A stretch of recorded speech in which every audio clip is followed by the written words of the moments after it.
Assalamualaikum, hai semuanya. Kita bertemu lagi di video reaction saya kali ini guys, oke? Semoga semuanya sehat selalu. Nah, kali ini saya mau tengok video tentang ini ya. Menghebohkan, teknologi Indonesia ini mengguncang dunia. Indonesia akan ubah air laut jadi BBM hijau. Satu lagi gitu kan, teknologi yang akan dikembangkan Indonesia ini sangat luar biasa. Semakin banyak ini ya teknologi-teknologi baru yang diciptakan oleh Indonesia. Memang mantap. So, jangan lama lagi, mari sama tengok video ini. Let's go. Di Finlandia, perusahaan bernama Polar Night Energy telah mengembangkan baterai pasir yang unik.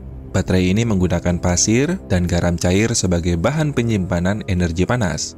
Pasir yang dipanaskan hingga mencapai suhu 500 hingga 600 Celcius dapat menyimpan energi panas selama berbulan-bulan. Upaya ini dilakukan untuk mengatasi dekarbonasi sekaligus mencari alternatif energi terbarukan yang ramah lingkungan. Sedangkan di Indonesia, saat ini sedang mengimplementasikan secara bertahap biofuel untuk mengurangi ketergantungan pada bahan bakar fosil dan meningkatkan penggunaan energi terbarukan. Tahun ini, 2025, Indonesia telah resmi mengimplementasikan B40. Kebijakan ini tidak hanya menghemat devisa hingga 400 triliun rupiah, tetapi juga mengurangi emisi karbon dioksida atau CO2 hingga 42 juta ton pada tahun ini. Maka dari itu, beberapa sumber mengatakan prediksi harga CPO akan terus meningkat di tahun ini, bahkan akan lebih baik daripada tahun 2024 yang telah mencapai titik tertinggi dalam 3 tahun terakhir. Hal ini karena B40 memiliki target produksi sebesar 15,62 juta ton kiloliter, meningkat sebesar 16,48% dibandingkan dengan produksi biodiesel B35 pada tahun 2024 yang lalu. Diperkirakan peningkatan permintaan CPO sekitar 17,57 juta kiloliter untuk mendukung program biodiesel tersebut. Selain itu, penerapan B40 akan memangkas ekspor CPO sebesar 2 juta ton. Kebijakan ini akan memberikan dampak positif bagi para petani karena dengan meningkatnya permintaan CPO, harga CPO di dalam negeri akan lebih stabil.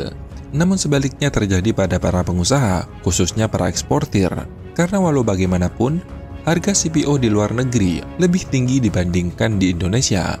Dengan kuota ekspor yang dipangkas, tentu pendapatan mereka akan berkurang. Dalam jangka pendek, mungkin dampaknya tidak begitu terasa bagi para petani kita. Tetapi dalam jangka panjang, kebijakan ini akan memberikan dampak positif bagi mereka. Karena dengan semakin meningkatnya kebutuhan CPO di dalam negeri, pada akhirnya Indonesia tidak akan lagi bergantung pada harga pasar di luar negeri yang fluktuatif, yang dulu menjadi momok menakutkan bagi para petani. Meski demikian, nampaknya pencapaian ini tidak membuat Indonesia berpuas diri. Sebuah terobosan baru dari anak bangsa yang lahir di tanah air kita telah berhasil membuat teknologi yang dapat mengubah air laut sebagai salah satu bahan bakar atau alternatif sumber energi, yaitu Green Synthetic Fuel atau disingkat dengan GSF. GSF merupakan bahan bakar buatan yang diproduksi melalui teknologi plasmalisis proses dengan air laut sebagai bahan baku utamanya. Penemuan ini bukan hanya sekedar pilot project, tetapi sudah sampai ke tahap produksi. PT Teknologi Alam Semesta dan PT CA Gas Karya Indonesia merupakan perusahaan yang sejak awal secara aktif berkontribusi dalam pengembangan teknologi dan kemajuan industri serta komersial Green Synthetic Fuel. Pengembangan GSF didukung penuh oleh Badan Riset dan Inovasi Nasional atau BRIN yang telah memberikan rekomendasi pemanfaatan GSF untuk berbagai sektor industri. BRIN juga telah menyediakan akses fasilitas laboratorium yang canggih dengan tingkat presisi tinggi untuk pengkajian GSF, memastikan data dan informasi pengujian yang komprehensif, lengkap, dan andal. Fasilitas data tersebut setara dengan metode observasi dan validasi teknis bahan bakar lainnya. Jadi, tidak perlu lagi meragukan hasil dari uji laboratorium ini. Sebelumnya, GSF telah melakukan tahap pengujian pada mesin pembangkit diesel skala besar. Pencampuran GSF dengan regas LNG telah terbukti mampu dengan baik memproduksi energi listrik yang efisien. Bahan bakar GSF sebagai adiktif dicampur dengan regas LNG berpotensi menghemat biaya bahan bakar pembangkit yang signifikan melalui pengurangan konsumsi LNG. CEO PT Teknologi Alam Semesta, Eden Apitulu mengatakan, unit GSF Plant didesain bersifat modular dengan kapasitas produksi bahan bakar yang dapat memasok pembangkit listrik hingga kapasitas 5.000 kW. Bisa bayangkan, konsumsi listrik per kapita di Indonesia hanya sebesar 1.400 kWh. Itu berarti, satu rumah tangga jika isi 4 orang, satu unit GSF Plant dari PT Teknologi Alam Semesta ini dapat memenuhi kebutuhan listrik untuk sekitar 7.700 rumah tangga. Tentu, pengembangan GSF ini bermanfaat bukan hanya bagi industri, tetapi mempunyai potensi besar sebagai alternatif bahan bakar untuk pembangkit listrik mini di pulau-pulau terpencil di Indonesia.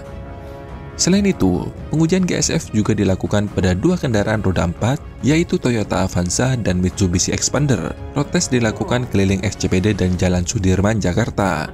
Dengan demikian, dapat disimpulkan bahwa GSF akan sangat berpotensi untuk ikut serta dalam option pada program transisi energi nasional.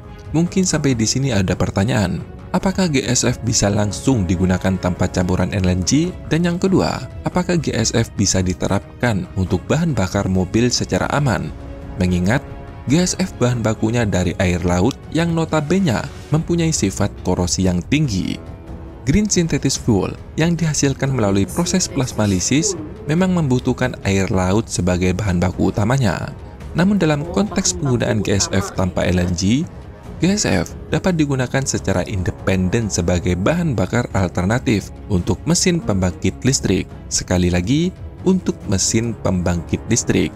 Alasan mengapa penggunaan masih menggunakan campuran dengan LNG, karena pengujian dilakukan pada mesin diesel yang tidak dirancang khusus menggunakan GSF sebagai bahan bakarnya, sehingga penggunaan aditif LNG diperlukan sebagai campuran guna melindungi komponen mesin dari sifat korosif GSF.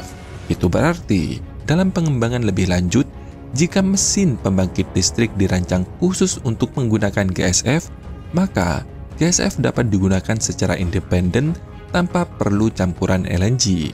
Ini akan membuka lebih banyak potensi bagi GSF sebagai bahan alternatif yang ramah lingkungan dan efisien.